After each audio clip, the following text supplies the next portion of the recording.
మా సమాజంలో ఉన్న తల్లులు, ఆడబిడ్డలు, అన్నదమ్ములు అందరికీ వినయపూర్వకంగా నమస్కరిస్తూ ఆవేదన చేస్తున్నాను ఏమిటంటే, ఇప్పుడు మనం ఎవరితో మాట్లాడినా వాళ్ళు ఇదే అంటారు, మా పిల్లలు మాట వినరండి, మా పిల్లలు మాట వినుకున్నారండి, మా పిల్లలు బాగా చదువుకోకున్నారండి.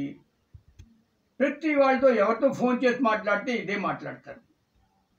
ఇప్పుడు చిన్న చిన్న ఫ్యామిలీసు, పెద్దవాళ్ళు ఉండరు, తాత మామ వాళ్ళు ఉండరు. తాత మామ దగ్గర ఉంటే కొంచెం భయం ఉంటుంది, అది కూడా లేదు. ఇప్పుడు ఏమిటి, చిన్న పిల్లలు భోజనం చేయడానికి వాళ్ళకి మొబైల్ ఇస్తారు. మొబైల్ చూస్తేనే వాడు భోజనం చేస్తాడు, లేకపోతే చేయరు. చిన్న పిల్లడు అలాగా అలవాటు చేయిస్తాం మనం.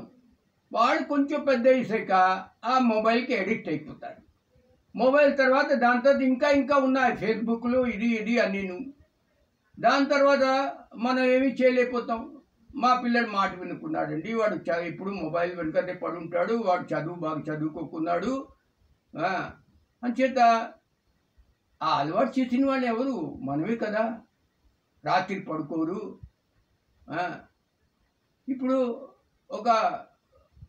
ఒక తల్లి ఒక పిల్లని తీసుకొని హాస్పిటల్ వచ్చింది. ఆ డాక్టర్తో చెప్పి, ఈ పిల్లడు రాత్రి అంతా పడుకోడండి అని చెప్పారు. అప్పుడు అన్ని టెస్టులు వాళ్ళు చేయించేసాడు. ఆసుపత్రి వాళ్ళకి ఏమిటి, అన్ని టెస్టులు చేయించాడు, దానిలో ఏమీ రాలేదు, అంత క్లియర్గా ఉంది. అమ్మంటున్నారు ఏమీ రాలేదండి, ఈ పిల్లడికి ఏం ప్రాబ్లం లేదు, అయినా డాక్టర్ దగ్గర వెళ్దాం అంటాడు. అసలు కారణం ఏమిటి? వాడు మొబైల్కి అడిక్ట్ అయిపోయాడు, ఫేస్బుక్ అడిక్ట్ అయిపోయాడు.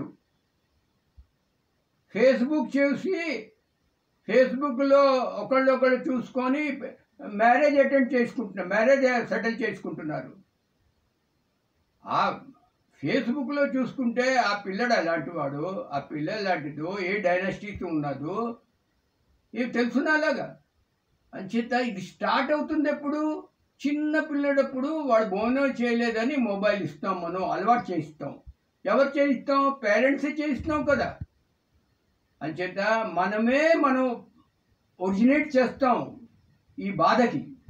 తర్వాత బాధ వచ్చిన తర్వాత ఇలా బాధపడుతున్నాం అందరితో చెప్పుకుంటాం. డబ్బు గలవాళ్ళు, కోటీశ్వర్లు, చిన్న బీదవాళ్ళు, అందరిదే ఒకే ప్రాబ్లము ఇప్పుడు యుగంలో. అంచేత ఇప్పుడు ఈ యుగంలో మంచి పిల్లల్ని జాగ్రత్తగా ఒక రెస్పాన్సిబుల్ సిటిజన్గా సమాజంకి అప్పచెప్పాలంటే వాడి చంటి పిల్లడి దగ్గర నుంచి మనం జాగ్రత్తగా చూడాలి. ఈ మొబైళ్ళు, మోడర్న్ ఎక్విప్మెంట్స్తో ఎంత దూరం ఉంటే అంత మంచిది. దాని తర్వాత వాడికి మెచ్యూరిటీ వచ్చిన తర్వాత వాడు చూస్తే పర్వాలేదు, వాడి బుద్ధి ఏది మంచి కాదో వాడు తెలుస్తుంది. కానీ చిన్న ఇమ్మెచ్యూర్ పిల్లలకి ఏం తెలుస్తుందండి? అలాగే మోటార్ సైకిల్ కొని ఇస్తారు, అది ఒక డేంజరస్ వస్తువే. వాడికి ఏం తెలుసు? నువ్వు 120 స్పీడో ఏమిటో, 180 స్పీడ్ ఏమిటో, అలాగా వాళ్ళు బాధలు పడుతూ ఉంటారు. అంచేత ఈ మోడర్న్ ఎక్విప్మెంట్స్ చిన్నపిల్లలకి, ఇమ్మెచ్యూర్ పిల్లలకి ఎంత మనం ఇవ్వకపోతే అంత మంచిది. వాళ్ళకి వీ షుడ్ మోటివేట్ దెమ్, చెప్పాలి దీనివల్ల ఇది అవుతుంది. మోటివేట్ ఏమిటి? మనకి వాడు డిస్టర్బ్ చేయకుండా ఉండాలని వాడికి మొబైల్ ఇస్తున్నాం, మొబైల్ చూసి భోజనం చేస్తాడు.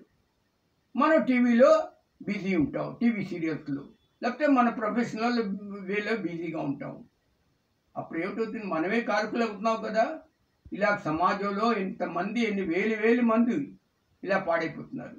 అంచేత ప్రస్తుత కాలంలో కొంచెం జాగ్రత్తగా ఉండి ఇవన్నిటితో మనం దూరం ఉంటే మంచిది అని నాకు అనుభవం అయింది. అంచేత నేను సలహా ఇస్తున్నాను. Please don't take otherwise. జై గురు.